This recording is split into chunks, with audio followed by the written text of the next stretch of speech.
Hello everyone. Today I am going to speak about iron sources and its recommendatory dietary allowance, that is RDA. First we will see sources.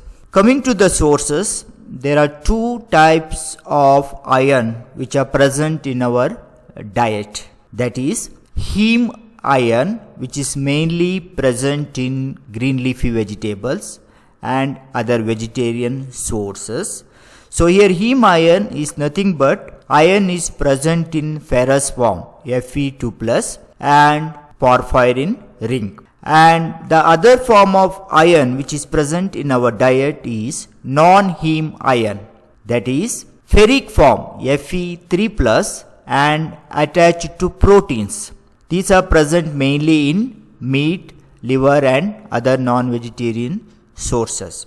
So green leafy vegetable contains a moderate amount of iron, but it contains inhibitors. So the iron which is present, even though it is present in the ferrous form, but because of inhibitors which are present in the green leafy vegetables, pulses and cereals, so majority of iron are not readily absorbed. Very good source of iron is organ meat, liver and other non-vegetarian source. So in this, iron is present in ferric form, it will be converted to ferrous and it will be absorbed.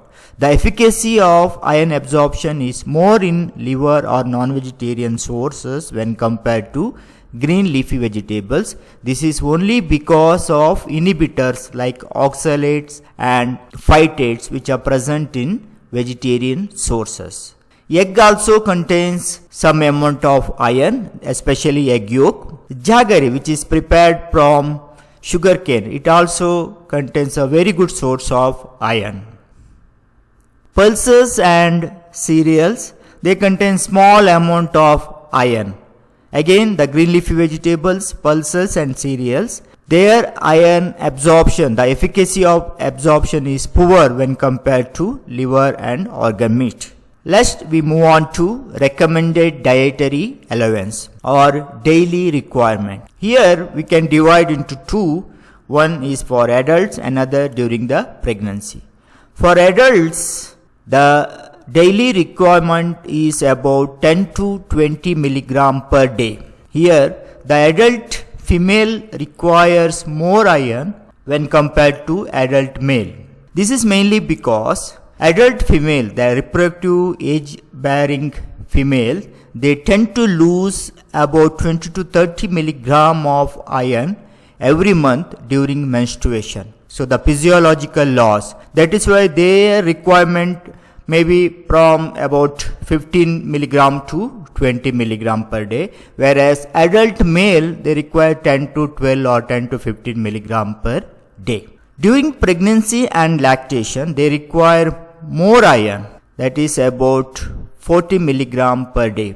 If you take developing country or developed country, the anemia, the incidence of anemia in pregnant mothers are more. So when they go to antenatal checkup, doctor will prescribe iron supplements along with hemopoietic vitamins like vitamin B12 and folic acids. This is with respect to recommended dietary allowance.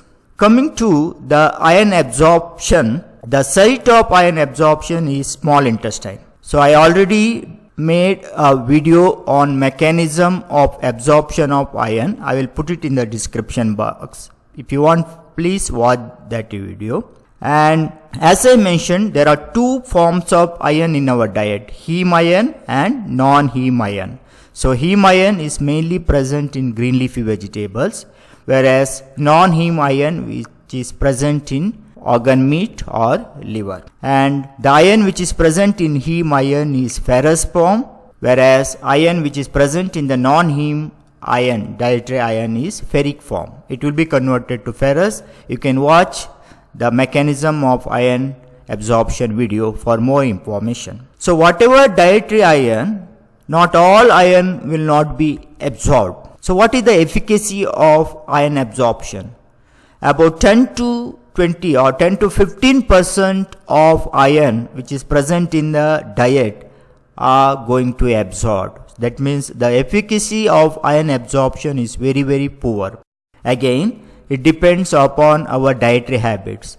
If we consume more and more non-vegetarian diet, then the efficacy may increase. But if our diet has more vegetables, green leafy vegetables, the efficacy will be still less. Having said that, we have to consume more vegetables because it contains more antioxidants, more other minerals and vitamins. But for some mineral, the absorption will be very poor because green leafy vegetable and cereals and pulses contains inhibitors. The name of the inhibitors are oxalates and phytates, which are present in green leafy vegetables, pulses and cereals. So the efficacy of iron absorption is very poor. Only 10% of dietary iron going to be absorbed. This is with respect to sources and recommended dietary allowance. So in the next video, I am going to explain factors which affecting iron absorption. There are some factors which enhances iron absorption, but there are some factors which suppresses iron absorption. If you like this video, please hit the like button, and if you haven't subscribed, please subscribe this channel for future notification. Thanks for watching.